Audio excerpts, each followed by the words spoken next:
con el Nuevo Testamento. Como aquellos que han seguido estos programas saben, estamos analizando la epístola del apóstol Pablo a los Filipenses y justamente hoy comenzamos la segunda parte. La expresión que se utiliza justamente en el capítulo 3, versículo 1, por lo demás, o finalmente, por último, indica que realmente ha entrado a una segunda parte de la epístola. Durante 24 encuentros anteriores estuvimos viendo, después de una introducción, el primer encuentro, 23, lo dedicamos para estar reflexionando sobre las enseñanzas que nos transmiten los capítulos 1 y 2. Y hoy vamos a ver solamente el primero de los versículos de esta segunda parte, o sea, Filipenses capítulo 3, el versículo 1. Y tal y como hemos estado haciendo a lo largo de todo este tiempo, arranco con mi paráfrasis o versión libre de este texto, tomando en cuenta el texto griego y el contexto en el que se escribió. Dice así mi propuesta. Queridos hermanos, hay algunas cosas más que quiero decirles y en las cuales espero que encuentren nuevos motivos para gozarse en el marco de su comunión con el Señor. La verdad es que, aunque algunas de ellas constituyen una repetición de lo que ya les he escrito, a mí no me resulta oneroso repetírselas y creo que para ustedes constituye toda una fuente de seguridad espiritual. Justamente, como vamos a ver en nuestro próximo encuentro, este tema abordado es el que hace referencia a el problema que estaban originando los llamados judaizantes, aquellos que realmente estaban queriendo imponerle a los cristianos las normas del judaísmo, la ley mosaica, como requisito indispensable para ser buenos cristianos. Pero yo he pensado que realmente es tan importante lo que señala este versículo que podemos considerarlo como indicándonos algo más amplio, algo más general. Por eso, con base en este versículo, yo quisiera proponer que hay enseñanzas cristianas que deben ser reiteradas. Hay enseñanzas cristianas que deben ser reiteradas. Como dice el gran erudito Lightfoot en la propuesta de su paráfrasis, perdóneme si repito de nuevo un tema viejo, es lo que él considera es la manera en que Pablo está concibiendo la relación que tiene con sus lectores, lo que llaman los expertos la dimensión dialógica, o sea, cómo está concibiendo el escritor el diálogo que está sosteniendo con sus lectores. Y acá yo creo que hay tres cosas importantes de tomar en cuenta en relación con este asunto de esas enseñanzas que merecen ser reiteradas. La primera es que esto debe darse en el marco del gozo. Recuerden ustedes que ya hemos dicho varias veces que esta es una epístola que se caracteriza por su insistencia una y otra vez sobre el gozo, sobre la necesidad de que la vida cristiana sea una vida de gozo. Y aquellos que me acompañan desde el comienzo recordarán que yo había dicho en los primeros encuentros que justamente elegí esta epístola para comenzar 10 minutos con el Nuevo Testamento porque me parece un pensamiento muy oportuno en esta época de tanta tristeza, de tanto dolor, de tanto sufrimiento, que responde a todos los efectos que ha traído la pandemia. Entonces, ahí lo primero que dice él es: alégrense en el Señor, gócense en el Señor, ¿no? Y acá podemos ver dos cosas que son muy importantes. La primera es que este gozo debe ser una experiencia experimentada de un modo continuo, de una manera continua, de una forma permanente. Esto lo sabemos por el tipo de tiempo verbal en el que está conjugado el verbo hairo, que es el verbo que aparece acá en el griego. Está conjugado en tiempo presente, que indica en el griego una acción continua. Entonces, cuando él exhorta a los lectores a que se goce, a que se alegren, está diciendo no que lo hagan una vez y nada más, sino una y otra vez de manera continua. Y la otra cosa importante en cuanto a este marco del gozo es que debe darse en dependencia del Señor Jesucristo. Acá aparece una preposición muy pequeña, porque está integrada solamente por dos letras, tanto en griego como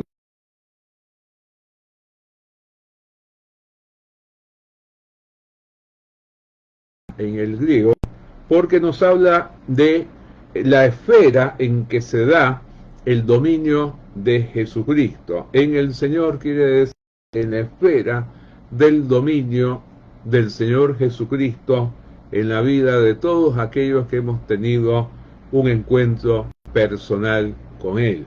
Así que es muy importante este marco del gozo para reiterar ciertas enseñanzas fundamentales en la vida cristiana. La segunda idea es que la reiteración de esas enseñanzas no debería molestar al que enseña. Acá la verdad es que aparece un término muy interesante, ¿no? Que es omneron, ¿no? En el griego, que se traduce molesto, que es un término del cual viene una palabra latina de la que se desprende el término español oneroso, ¿no? Y acá, ¿qué es lo que queremos decir con el que no sea molesto? Hay dos grandes maneras de entenderlo. Por un lado, que no debería ser algo aburrido, ¿no? Realmente a veces aquel que reitera es el primero en aburrirse de sus reiteraciones. El asunto es no reiterar por reiterar. Recordemos que el Señor Jesucristo habló negativamente de las vanas repeticiones cuando se ora. Pero hay ciertas repeticiones que son necesarias, que son importantes. De hecho, nosotros vamos a ver que muchas veces cuando el Señor Jesucristo predicó y enseñó, volvió sobre algunos temas fundamentales una y otra vez. Por ejemplo, él por lo menos 3 veces estuvo insistiendo en el hecho de que se acercaba el momento en que iba a morir, que iba a ser sacrificado por nosotros los pecadores y que se iba a levantar de la muerte al tercer día, tal y como recordaremos ya muy pronto en lo que llamamos generalmente la Semana Santa. Y por otro lado, tampoco debería ser algo pesado, algo que realmente le resulte al que enseña una cosa tan difícil de hacer que realmente parece que se le va la vida en ello.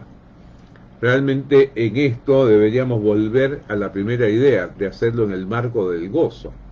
El que predica y enseña una y otra vez algo debería hacerlo de esta perspectiva, como sucedió con un gran predicador que constantemente le decía a sus oyentes: es necesario que nazcan de nuevo. Una vez alguien le dijo: pero usted ya nos tiene cansado, ¿por qué siempre nos dice es necesario que nazcan de nuevo? Y él presentó una respuesta muy sencilla pero muy sabia. ¿Saben por qué les repito una y otra vez que es necesario que nazcan de nuevo? Porque es necesario que nazcan de nuevo. O sea, realmente es tan importante la doctrina del nuevo nacimiento que este predicador decía una y otra vez: tengo que hacerles acordar que esto es algo fundamental para que tengan una buena relación con Dios. Y la tercera idea que quisiera presentar es que la reiteración de estas enseñanzas cristianas fundamentales da seguridad al que es enseñado, ¿no?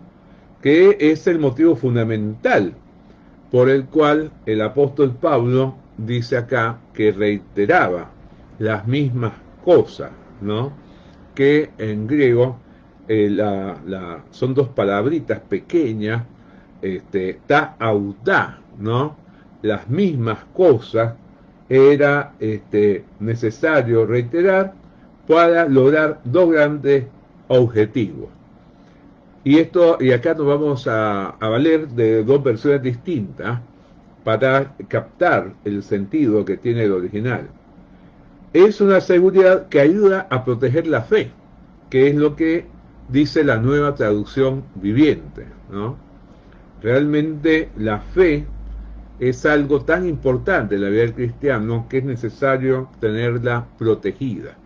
Y la protegemos la fe cuando vamos una y otra vez a la fuente, que es la palabra de Dios, para que la misma nos ilumine y nos haga acordar todos los grandes valores de la fe cristiana que debemos mantener una y otra vez, uno y otro día, en cada momento de nuestras existencias. Y muy ligado con esto es que contribuye al bienestar espiritual del cristiano, ¿no? Que es la manera en que entiende la versión, la traducción en lenguaje actual, ¿no? Realmente Pablo amaba a los cristianos filipenses, y todo predicador y todo maestro cristiano de la palabra de Dios, cuando predica o enseña, debe hacerlo por amor a sus hermanos, y por eso debe procurar el reiterar algunas enseñanzas para que realmente puedan estos estar seguros de lo que creen y puedan hacer frente a tantas campanas que hay, tal y como pasaba en aquel momento con los judaizantes, que, como les decía, es el tema que vamos a abordar la próxima semana. Bien, y entonces, para terminar en esta oportunidad, como hacemos siempre, quisiera dar lectura a la enseñanza práctica para el cristiano contemporáneo que propongo en mi libro Una Iglesia Gozosa. Dice así: en la vida cristiana hay temas que son de tanta importancia que deben ser abordados de modo reiterado por los siervos de Dios que exponen su palabra, ya sea mediante la enseñanza, ya sea mediante la predicación.